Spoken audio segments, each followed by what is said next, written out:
Je te l'avais montré la dernière fois le coup du campanile avec les... Quand tu regardes le campanile, les deux cadrans, on dirait les yeux et le bec d'une chouette. Allez, parti. Allez. C'est vrai que le tuk-tuk, c'est généralement une clientèle qui a déjà voyagé, qui a déjà pris ce type de transport. Et ils veulent le revivre parce qu'ils ont passé un bon moment. Je ne suis pas à la montre. Si ça doit durer 1h15, ça dure 1h15. Moi, je te dis, je suis un passeur d'histoire. Tu as vu, on a des monuments qui sont en super bon état. Donc on n'a pas à rougir. Je veux dire, il y a certaines villes où les gars ils se créent une histoire, mais il faut aller dans l'imaginaire. Nous, c'est du concret. Pour moi, l'insolite, c'est la rue de la Boucherie et derrière la place, tu sais, de la Barriérette. Celle-ci, pour moi, c'est le cœur dans le cœur. Là, tu as toute la voyoucratie de la rue. Là. Mais ici, monsieur, c'est pas Limoges.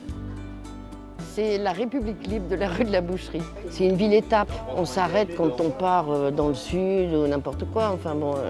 Mais moi, j'avais un copain, il disait Limoges est la capitale d'une région qui n'en a pas besoin. Et la banlieue d'une ville qui n'existe pas. C'est joli, hein? Allez, bon courage. Notre faiblesse fait notre force aujourd'hui. Parce qu'on n'a pas les mêmes moyens que les grandes villes, mais on sait quand même mettre en avant tout ça, quoi. On partage. Ça, c'est ce côté-là, je pense, qui fait notre richesse.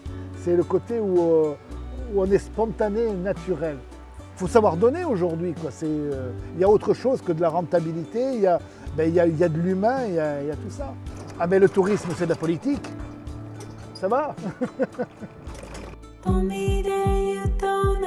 Qu'est-ce que tu portes comme chaussures? Ah ben, il y a des Unica apparemment. En fait, Unica, c'est un jeu de mots, c'est unique à Limoges. Le but du concept, c'était déjà de faire une basket 100% en cuir. Aujourd'hui, l'industrie du cuir qui marche en France, ce sont que des produits très haut de gamme que les gens qui fabriquent ne peuvent pas se payer. Et moi, le but, c'est de produire quelque chose que les gens peuvent se payer. Voilà, tout simplement. Donc, ce qu'il faut savoir, c'est que le cuir, en fait, c'est un déchet de l'industrie alimentaire. Aujourd'hui, en fait, on ne tue pas une bête pour faire une basket, et ces déchets, on va les valoriser pour en faire un produit de qualité. Ici, on a le motif, en fait, ce sont les rues de Limoges. Et ça, les Limogeois aiment bien parce qu'ils vont jusqu'à personnaliser leur rue, parce qu'ils veulent avoir leur rue sur la basket. Dans ce cas-là, je fais des collaborations avec des artistes limogeaux, donc toujours le local. Et donc ça, ce sont des artistes qui nous peignent en fait une œuvre sur la basket. Et donc à chaque paire vendue, ils ont une redevance que je leur verse. Une fierté, c'est qu'on a travaillé donc avec le club emblématique du CSP. Donc on avait fait 81 paires à Noël qui ont toutes été vendues dans la soirée. Ce qui est chouette, c'est que c'est quelque chose de local, mais en plus qui n'existe pas. Donc c'est d'une pierre deux coups.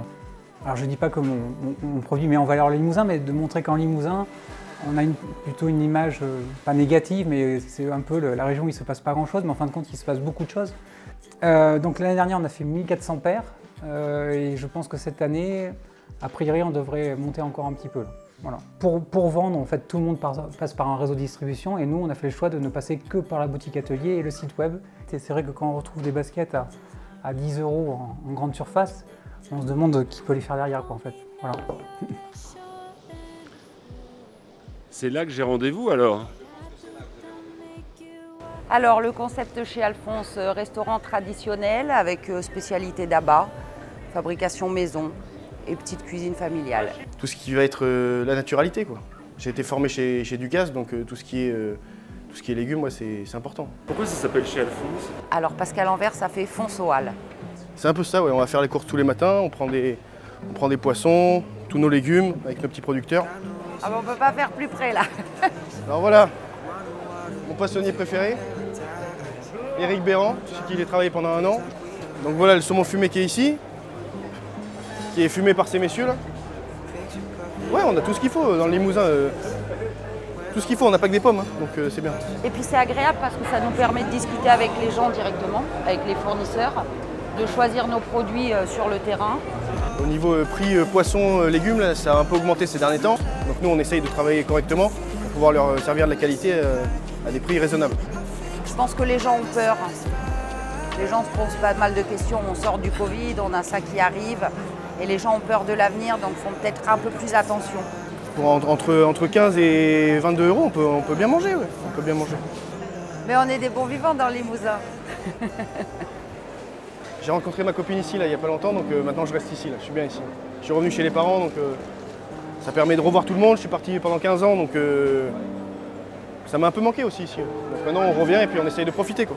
Et il faut savoir faire plaisir à tout le monde. Et pas inclure que ceux qui ont forcément de l'argent, tout ça.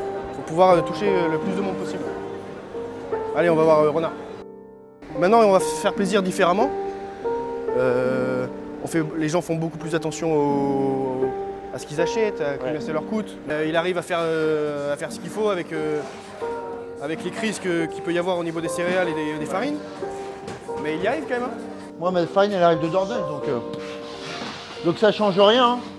Moi, les semences, elles datent du siècle dernier. Moi, je suis pas impacté par l'Ukraine. Hein. Et tant mieux d'ailleurs. Et tant mieux. Mais c'est comme ça que ça va de plus en plus marcher. S'il y en a un qui joue pas le jeu, ça vaut pas le coup, quoi. Donc on essaye de tous se retrouver autour de bons produits, quoi. On va aller branler une pierre maintenant.